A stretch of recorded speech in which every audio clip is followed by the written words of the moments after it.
कहानी की शुरुआत लीसा नाम की एक महिला से होती है जो बचपन से ही प्यार भरे माहौल में पली बड़ी थी। लेकिन एक डिनर पार्टी खत्म होने के बाद अजीब घटनाएं लगातार होने लगी। आधी रात को लीसा अचानक नींद से जाग जाती है। उसे बहुत तेज प्यास लगी होती है, इसलिए वह पानी लेने के लिए किचन में जाती है। जैसे ही वह किचन का दरवाजा खोलती है तो सामने का नजारा देखकर वह वहीं जड़ हो जाती है। कैमरा दूसरी ओर घूमता है तो फ्रिज के अंदर की सारी चीजें बिखरी हुई होती है। घर का दरवाजा न जाने कब किसी ने खोल दिया था। अगली सुबह लीसा रात की पूरी घटना जैक को बताती है। जैक को लगता है कि शायद कोई जंगली बिल्ली या कुत्ता घर में घुस आया होगा। अगली रात लीसा दोबारा नींद से चौंक कर उठती है। उसके कानों में अजीब सी आवाज गूंजती है। वह नीचे जाती है और देखती है कि चूल्हे के पास रखी चीजें अब पूरी तरह सलीके से सजी हुई हैं। छत पर पड़ती रोशनी अजीब सा निशान बना रही होती है। लीसा हैरानी में खड़ी ही होती है कि तभी नोआ घबराकर उसके पास आता है। वह अभी अभी बुरे सपने से जागा था। ये सब देखकर लीसा उसे शांत कराने लगती है। तभी नोआ की नजर चूल्हे की तरफ जाती है। नोआ उन चीजों को घूरते हुए कुछ कहता है। लीसा उससे पूछती है कि क्या उसे पता है ये सब किसने किया। नोआ कहता है कि यह सब उसके सपने में आने वाले नींद के देवता ने किया है। यह सुनकर लीसा पूरी तरह सन्न रह जाती है। अगले दिन वह पुलिस स्टेशन में रिपोर्ट दर्ज कराने का फैसला करती है। काफी जांच पड़ताल के बाद भी पुलिस को कोई संदिग्ध सुराग नहीं मिलता। थानेदार की सलाह पर जैक घर का सुरक्षा अलार्म सिस्टम चालू कर देता है। रात होते ही अचानक तेज सायरन पूरे घर में गूंज उठता है। लीसा और जैक आवाज सुनकर तुरंत नीचे भागते हैं। जैसे ही वे अपार्टमेंट के ग्राउंड फ्लोर पर पहुंचते हैं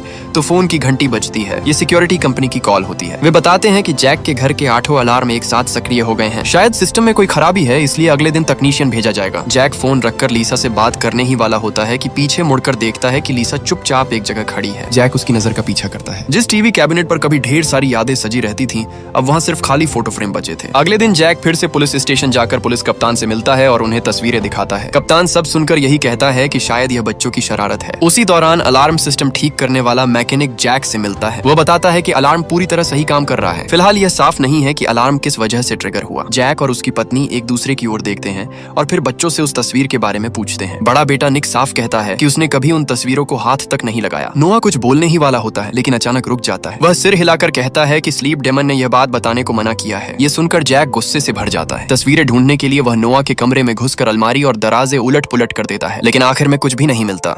जैक अपने गर्दन के पीछे हाथ फेरता है। उधर लीसा जब नोआ का कमरा समेट रही होती है तभी उसकी नजर दीवार पर बनी एक ड्राइंग पर पड़ती है। उस चित्र में एक विशाल काला साया नोआ का हाथ पकड़े हुए दिख रहा होता है। लीसा पूरी तरह उस तस्वीर को घूर रही होती है कि तभी बाहर से जोरदार धमाका सुनाई देता है। वह खिड़की के पास जाकर बाहर देखती है। एक चिड़िया तेजी से खिड़की से टकराकर वहीं मर जाती है। वह अभी इस सदमे से उभरी भी नहीं होती कि यह घटना जल्दी ही स्वास्थ्य विभाग का ध्यान खींच लेती है। जैक को अधिकारियों से पता चलता है कि अभी तक यह स्पष्ट नहीं है कि इतनी चिड़ियां एक साथ क्यों मर रही है। कारण जानने के लिए नमूनों को प्रयोगशाला भेजा जाएगा। रात गहरी हो जाती है और लिसा फिर से किसी अजीब आवाज से जाग जाती है। वह नीचे जाती है लेकिन सब कुछ सामान्य दिखता है। वह वापस कमरे में जाने ही वाली होती है कि पीछे से नोआ की आवाज सुनाई देती है। उसे लगता है कि बच्चा अभी तक सोया नहीं है, इसलिए वह उसके कमरे की ओर बढ़ती है। वह धीरे से नोआ पुकारती है और करीब जाकर देखने लगती है। लीसा के चेहरे पर डर साफ दिखाई देता है। वह तुरंत लाइट का स्विच ऑन कर देती है, लेकिन कमरे में नोआ कहीं भी नहीं होता। जैक चीख सुनकर तुरंत दौड़ता हुआ आता है। दृश्य बदलता है और दोनों मिलकर पूरे घर में नोआ को ढूंढने लगते हैं। अचानक दरवाजा खुलता है और नोआ बाहर आता है। वह सीधे उनसे टकरा जाता है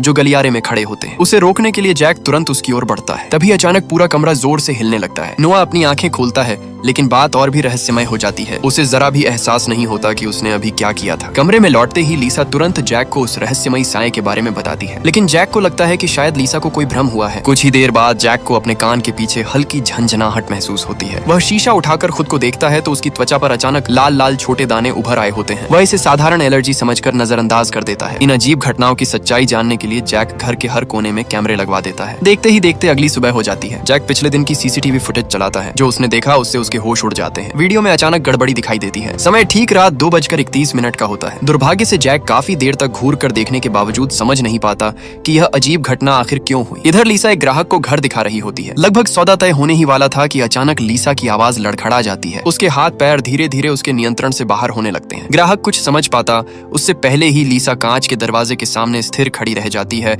और अपना सिर पीटती है। अचानक कुछ बेहद अजीब होता है। दृश्य बदलता है और लीसा अपनी आंखें खोलती है। उसे लगता है जैसे ये सब कोई सपना था। वह बाथरूम में दांत ब्रश कर रही होती है कि अचानक उसके माथे पर एक घाव दिखता है। तभी उसका फोन बजता है। ये उसी ग्राहक का कॉल होता है। ग्राहक बताता है कि लीसा का व्यवहार असामान्य था। बॉस ने भी उसे बताया कि गुस्से में लीसा ने अपना सिर खिड़की पर दे मारा था। यह सुनकर लीसा को यकीन नहीं होता। वह घड़ी की ओर देखती है तो दोपहर के 3 बज चुके हैं। असल में वह कोई सपना नहीं था बल्कि एक वास्तविक घटना थी। फोन कटते ही लीसा को स्वास्थ्य विभाग का एक और कॉल आता है। उन्हें बताया जाता है कि जो पक्षी मरे हैं उनका बर्ड फ्लू से कोई संबंध नहीं है। वे 3 अलग अलग झुंडों से थे और 3 दिशाओं से एक साथ उसके घर की ओर उड़ते आए थे। कुछ लोगों का कहना है कि शायद लीसा के घर में कोई ऐसी चीज है जो इन पक्षियों को अपनी ओर आकर्षित कर रही है। ये सुनकर लीसा तुरंत कंप्यूटर खोलकर ऐसी ही खबरें खोजने लगती है। कुछ ही देर में उसे सचमुच वैसी ही एक खबर मिल जाती है। खबर पढ़ते ही लीसा के होश उड़ जाते हैं। घर में हो रही सारी रहस्यमयी घटनाएं उसके दिमाग को सुन्न कर देती हैं। इन सब का संबंध एलियन यानी बाहरी ग्रहों के जीवन से बताया गया था। उधर जैक पूरे दिन का काम खत्म करके घर लौटता है। लीसा सोचती है कि उसे यह सब बताए या नहीं, लेकिन तभी जैक खुशी खुशी बताता है कि उसे नई नौकरी मिल गई है। उसके चेहरे पर साफ खुशी झलक रही होती है। ये देखकर लीसा एलियंस वाली बात बिल्कुल नहीं छेड़ती। रात गहरी हो जाती है और अचानक कुत्तों के भौंकने की आवाज से लीसा की नींद खुल जाती है। वह उठकर इधर उधर देखती है तो पता चलता है कि जैक बिस्तर पर नहीं है। उसे कुछ गड़बड़ महसूस होती है। वह तेजी से सीढ़ियों की ओर बढ़ती है। जैसे ही वह नीचे पहुंचती है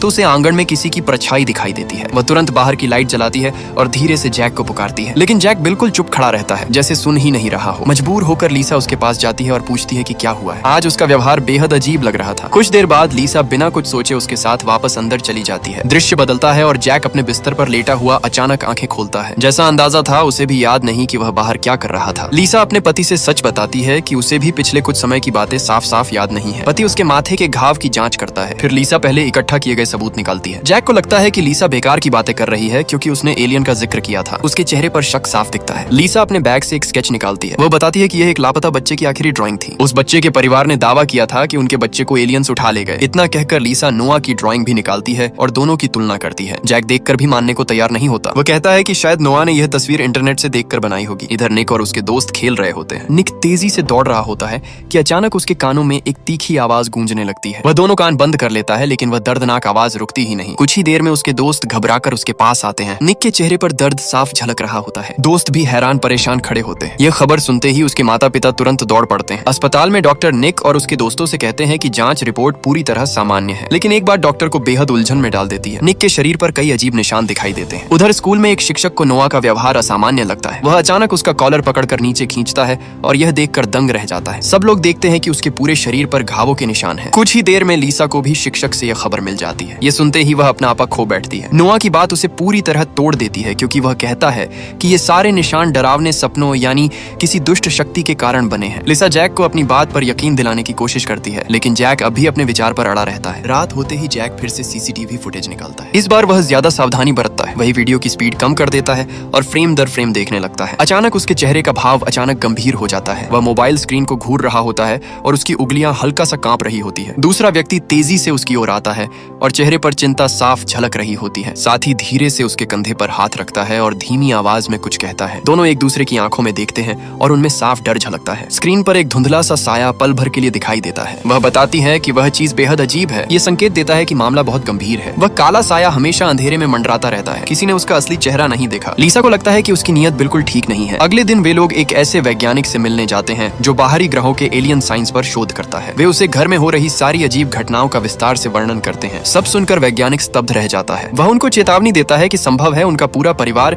एलियन प्राणियों की निगरानी में हो। वह बताता है कि एलियंस की 3 मुख्य श्रेणियां होती हैं। ग्रे रंग की मानव सदृश प्रजाति, कीट जैसी बुद्धिमान प्रजाति और कवचधारी सरीसृप प्रजाति। संभव है कि उनका सामना ग्रे स्किन यानी धूसर त्वचा वाले एलियंस से हुआ हो। ये ग्रे एलियन इंसानों के बारे में जानने और उनका अध्ययन करने में रुचि रखते हैं। वे कुछ परिवारों को चुनकर उन पर प्रयोग करते हैं। जिस व्यक्ति से वे सबसे पहले संपर्क करते हैं उसे अगवा कर लिया जाता है। चाहे वे लोग कहीं भी भाग जाएं, वे धूसर साए उनका पीछा करते ही रहते हैं। सिर्फ कुत्ते ही इन अनचाहे मेहमानों की आहट को महसूस कर सकते हैं। पहली मुलाकात की बात सुनते ही पति पत्नी को तुरंत नोआ याद आ जाता है। प्रोफेसर आगे पूछते हैं कि क्या कभी ऐसा हुआ है जब आप अपने शरीर पर नियंत्रण खो बैठे हो। ये सुनकर दोनों एक दूसरे की ओर देखते हैं और चुपचाप सिर हिला देते हैं। जैक अपने गर्दन के पीछे के लाल निशान प्रोफेसर को दिखाता है। डॉक्टर बताते हैं कि इन लोगों के भीतर प्रोग्राम डाला जा चुका है। ये चमकता हुआ निशान दरअसल एलियंस द्वारा इंसानों को नियंत्रित करने का तरीका है। प्रोफेसर खुद अपना कान का हिस्सा हटाकर दिखाते हैं। सच सामने आ जाता है कि वह भी इसी का शिकार हो चुके हैं। उनका बेटा भी उन्हीं ग्रे स्किन एलियंस द्वारा अगवा किया गया था। प्रोफेसर उन्हें चेतावनी देते हैं कि समय बहुत कम है। अब उनके पास एक ही रास्ता है, पूरी ताकत से अपने प्रियजनों की रक्षा करना। ये सुनते ही लीसा और उसका पति तुरंत निकल पड़ते हैं। जैक एक हथियारों की दुकान में घुसता है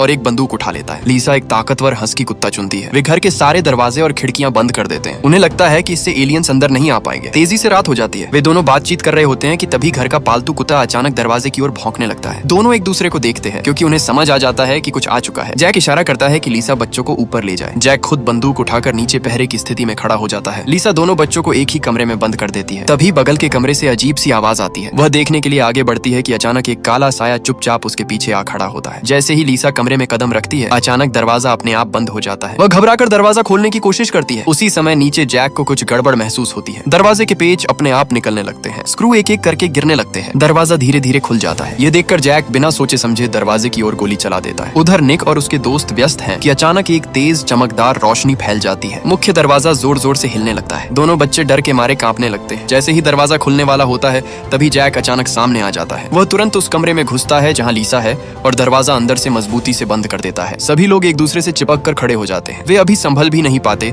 कि कमरे के अंदर अचानक कई धूसर साए प्रकट हो जाते हैं। लीसा जोर से चीख उठती है। जैक बिना देर किए ट्रिगर दबा देता है। उधर निक अकेला एक खाली कमरे में खड़ा होता है। उसके चेहरे पर पछतावे जैसा भाव है। अचानक नोआ कमरे से भागकर बाहर निकलता है। निक यह देखकर उसके पीछे दौड़ पड़ता है। माँ बाप ने उसे हिदायत दी थी कि वह अपने छोटे भाई का ध्यान रखे। जैसे ही वह नीचे पहुंचता है तो आसपास का माहौल अचानक बदल जाता है। सब कुछ अजनबी सा लगने लगता है। गलियारे में उसकी मुलाकात नोआ से होती है। वह उसका हाथ पकड़कर बाहर ले जाने ही वाला होता है कि पीछे से जैक की आवाज सुनाई देती है। निक तुरंत मुड़ता है और तभी वह देखता है कि असली नोआ तो उसके पीछे खड़ा है। कहानी में अचानक बड़ा मोड़ आता है। कुछ समय बाद लीसा और उसका परिवार उस घर को छोड़ने का फैसला कर लेते हैं। सामान समेटते वक्त लीसा को निक की बचपन की एक ड्राइंग मिलती है। चित्र में कई धूसर आकृतियां बनी होती हैं। तभी लीसा को सच्चाई का एहसास होता है कि सबसे पहले एलियन जीवन से संपर्क निक ने ही किया था। बचपन में निक को एक गंभीर बीमारी हुई थी। एक दिन अचानक उसकी बीमारी बिना दवा के ठीक हो गई। उसी समय से वह ग्रे एलियंस की नजर में आ गया था और यहीं पर फिल्म खत्म हो जाती है।